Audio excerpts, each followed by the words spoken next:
Welcome to the Illest Podcast. I'm your host, as always, Pierre Sledge. Please, I appreciate you. Like, subscribe, comment. Now let's get into it. We'll start with a question. Why do we continue to let hip hop corrupt our culture? I know the answer. It's a rhetorical question. I know the answer. It's an easy answer, and it's money. We all know it's money. But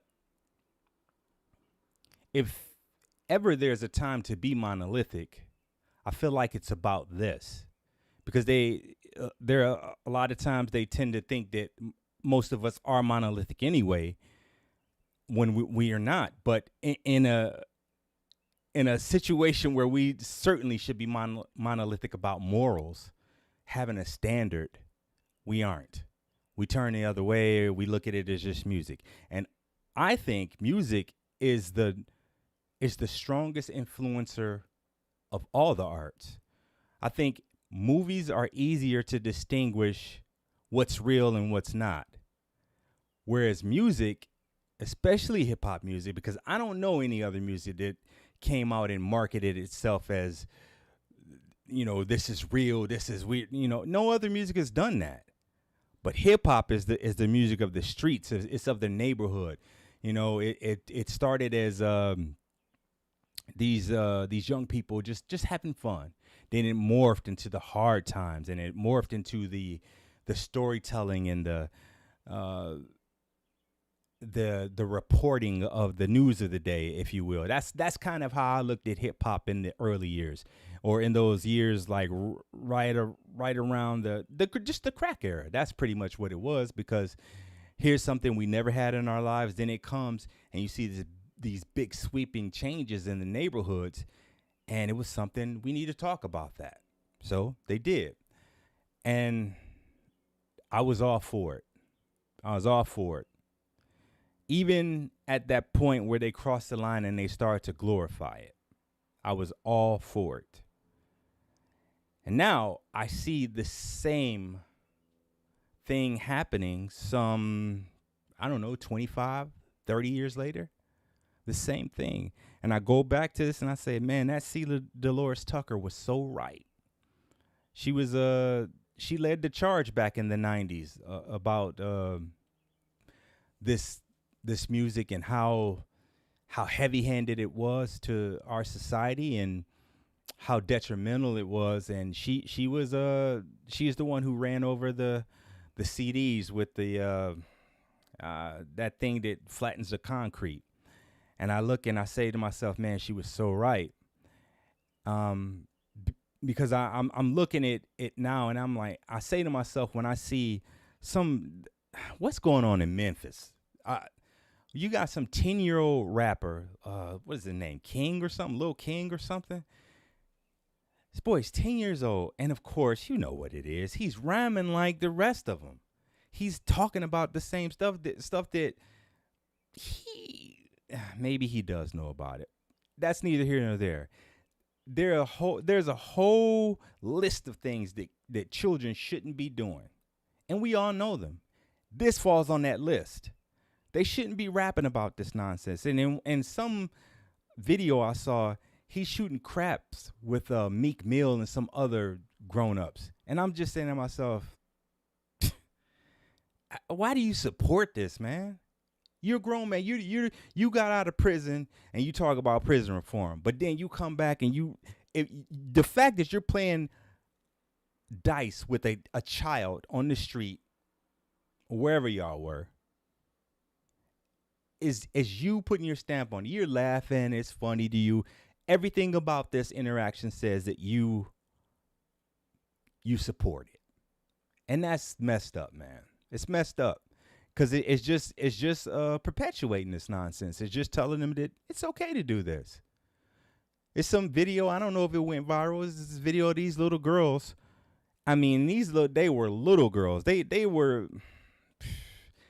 I'm gonna say they were no older than maybe 7 years old, and they're at some little get together or whatever, and they're singing the heck out of these Sexy Red songs.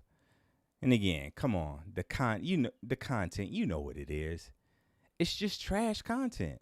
And don't tell me I've had people in my life try to defend free speech and say, well, that's all they know. Come on, man. Again, up into the line where they started to glamorize this stuff. There was a line. There's no more reporting. They're just glamorizing this excess, this phony excess in a lot of ways. But they just glamorizing that, man, and it's nonsense. It's nonsense that we have no moral standard.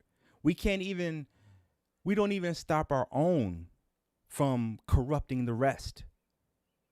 Why is this? Why is this a thing? There's no way. There's no reason for this little kid to be embarking on this. He has to have someone backing him that's an adult. So I say to myself, this person needs to be, child family services need to be in there.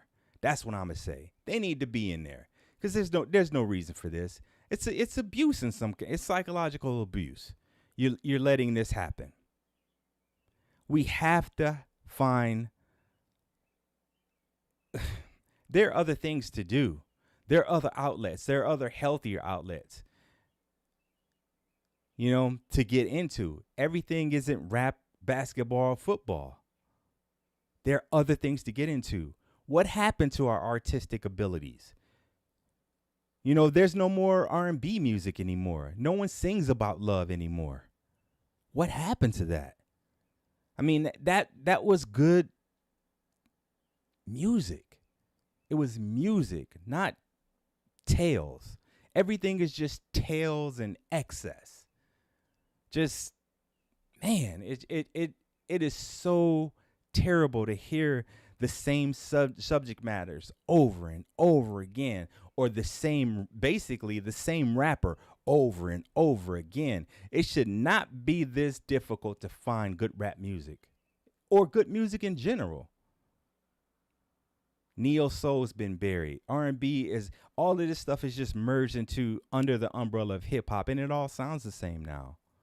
I'm not saying that there aren't some good ones, but we don't promote them.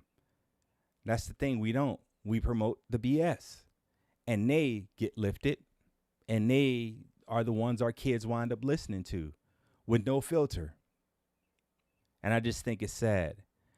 And unfortunately, I don't think it's going to be something that's going to be rectified in my lifetime. It's going to be a generation or so away from it, but it's just sad that we have to go down this path. And I would venture to guess that a lot of the people who are in jail have had a lot of guidance from unworthy places like hip hop. And that's whoever's in jail. I don't care what ethnic background you have.